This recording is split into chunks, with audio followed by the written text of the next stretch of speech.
Hello दोस्तों, स्वागत है आपका दोस्त अर्नव इस मॉर्निंग ब्लॉग में। और फिर से आपसे दोबारा हर बार की तरह इस बार भी हम कुछ अलग टॉपिक पे बात करने चर्चा करने आपसे आ चुके हैं। तो चलिए वीडियो को जल्दी से जल्दी शेयर कीजिए और लाइक कीजिए, कमेंट करके ज़रूर बताएं कि वीडियो आपको कैसा लगा। अगर आप इस पेज पे नए हैं तो प्लीज़ पेज को फॉलो कर लीजिए ताकि आपको नए नए अपडेट्स मिलते रहें।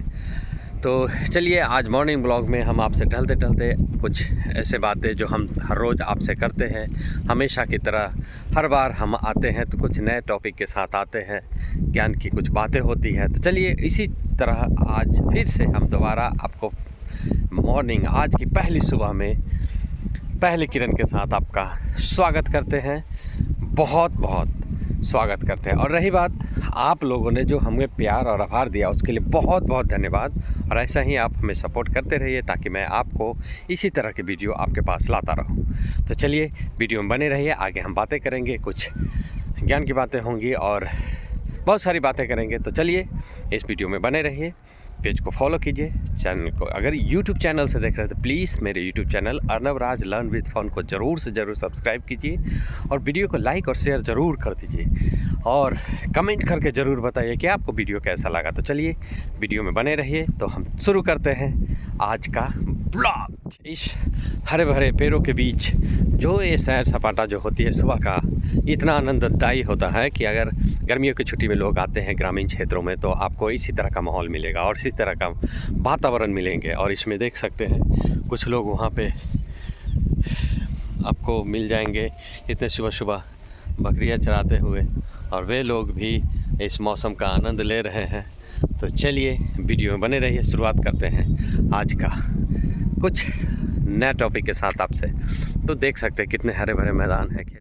ही फिरूं इन हवाओं में कहीं, या मैं झूल जाऊं इन घटाओं में कहीं, एक कर दो आसमां जमीन, कहो यारो क्या करूं क्या नहीं, पहला नशा पहला खुमार, नया प्यार है नया इंतजार, कर लूं मैं क्या अपना हाल, ऐ दिले बेकरार, मेरे दिले बेकरार, तू ही बता। करेंगे ज्योतिबा फूले, जिनके बायोपिक एक मूवीज़ बनी है फूले, आप जाके देखिए, बहुत अच्छी मूवी है, आप इसे देख सकते हैं। और यह फूले साहब, ये मूवी है कम्प्लीटली उन लोगों के लिए जो जातिवाद पे भरोसा करते हैं, जातिवाद पे विश्वास करते हैं, जातिवाद को फैलाते हैं, उनके लिए मूवी है। तो आप लोग ज़रूर देखिए, मिडिल क्लास वालों और छोटे वर्ग के लोगों के लिए बनाया गया ये मूवी, ताकि आपको भी जानना ज़रूरी है कि हमारे लिए, हम मिडिल क्लास वालों के लिए किसने कितना योगदान दिया। तो आप यह फूले मूवीज़ आप देख सकते हैं। तो आज हम बात करेंगे हमारे महान हस्ती, हमारे देश के महान आत्मा ज्योतिबा फूले। बेसिकली ज्योतिबा फूले, ज्योतिराव गोविंदराव फूले, ज्योतिराव गोविंदराव फूले साहब के जन्म 11 अप्रैल 1827 कटगांव के सतारा डिस्ट्रिक्ट महाराष्ट्र में हुई थी। यह माली परिवार से ताल्लुकात रखते थे। यह माली परिवार में जन्मे। उस वक्त किसी ने नहीं सोचा होगा कि यह व्यक्ति जो आज 11 अप्रैल 1827 को जन्म लिया, यह क्या करेगा, किसी ने नहीं सोचा था। और हमने भी इस चीज़ को, ज्योतिबा फूले साहब की स्कूलिंग लोकल मराठी स्कूल से हुई और वह स्कॉटिश स्कूल से अपनी शिक्षा प्राप्त करके अपनी सारी शिक्षाएं संपूर्ण किया। 1840 में जब ज्योतिबा फूले साहब का शादी सावित्रीबाई फूले से हुआ, तो सावित्रीबाई फूले की उम्र बहुत कम थी। इसके बावजूद भी ज्योतिबा साहब ने सोचा कि अगर हमें अपने लक्ष्य पे कामयाब होना है तो सबसे पहले इसकी शुरुआत अपनी पत्नी से करनी चाहिए। और उन्होंने अपनी पत्नी को शिक्षित किया, उनको शिक्षा का महत्व बताया और लोगों को बताया, उन्हें भी बताया कि आप अपने वर्ग के, महिला वर्ग में जाके इस बातों को बताइए।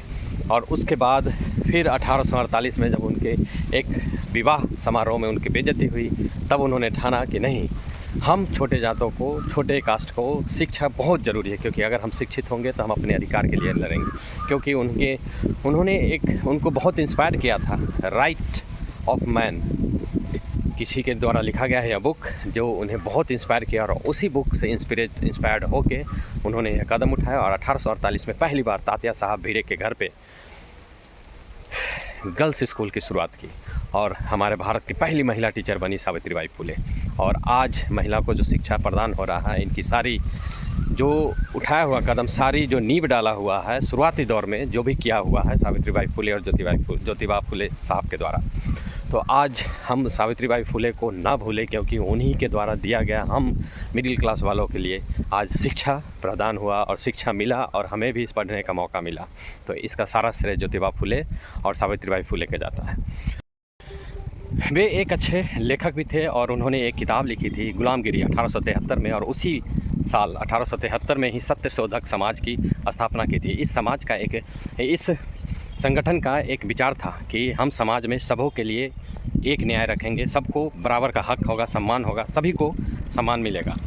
और 1876 तक इस संगठन में लगभग 316 लोगों की सदस्यता हो चुकी थी, और यह संगठन बड़े उच्च स्तर से समाज के लिए समाज में बदलाव लाने के लिए काम करने लगे। फुले साहब विधवाओं के लिए काम किए, महिला के शिक्षा के लिए काम किए, और समाज में बढ़ते इनइक्वालिटीज़, जो असमानता था, उसको समानता लाने के लिए काम किए। ज्योतिबा फुले साहब को बहुत सारी बाधाएं को, कठिनाई का सामना करना पड़ा, हालांकि उन्हें अपने निजी ज़िंदगी, अपने जीवन को कंप्लीट समाज को सुधारने में लगा दिए। ज्योतिबा फुले साहब और सावित्रीबाई फुले ने जो काम किया, जो योगदान दिया, शायद इस युग में हमें नहीं लगता है कि वैसा कोई व्यक्ति दोबारा मिले। ज्योतिबा फुले साहब को महात्मा की उपाधि मिली, और तब से वो महात्मा 1888 में उन्हें महात्मा की उपाधि दी गई, और तब से वो महात्मा ज्योतिबा फुले साहब के नाम से जाने गए। हालांकि 28 नवंबर 1890 में उनकी देहांत हो गई, वो हम सबों के बीच नहीं रहे। उनके विचार को आगे बढ़ाए सावित्रीबाई फुले ने, और सावित्रीबाई फुले उनके विचार को आगे बढ़ाया, और फिर उनकी भी मृत्यु हो गई। इन कार्यों से इंस्पायर्ड होकर हमारे डॉक्टर भीमराव अंबेडकर साहब ने इसी समाज के लिए उसी विचार को आगे बढ़ाया है, और आगे बढ़ा के हम सभी मिडिल क्लास वाले और छोटे कास्ट, जो छोटे वर्ग वालों के लिए एक कल्याणकारी युवक के रूप में आए। तो ये थे ज्योतिबा फुले और सावित्रीबाई फुले की योगदान, जो हम जैसे मिडिल क्लास वाले और छोटे वर्गों के लिए काम किया। तो आप सबों से मैं रिक्वेस्ट करूंगा कि फूले जो मूवी आई है, प्लीज़ आप एक बार देखिए और उस समाज के बारे में जानने की कोशिश कीजिए जो समाज कभी दबाया गया था, कुचला गया था। और क्योंकि शिक्षा एक ऐसा हथियार है जिससे हम किसी भी परिस्थिति को, किसी भी युद्ध को लड़ सकते हैं। तो चलिए वीडियो को यहीं समाप्त करते हैं, फिर से मुलाकात होगी किसी और वीडियो में। तब तक के लिए बाय बाय, टेक केयर, अपना ख्याल रखिए। और शिक्षा एक अनमोल हथियार है जिसे हर लोगों के बीच होना चाहिए। चलिए फिर मिलते हैं किसी अन्य टॉपिक पे, अलग दूसरे वीडियो ब्लॉग में। तब तक के लिए बाय बाय, टेक केयर, अपना ख्याल रखिए, अच्छा करते रहिए, अच्छा होता रहेगा। See you soon in the next video. Sayonara.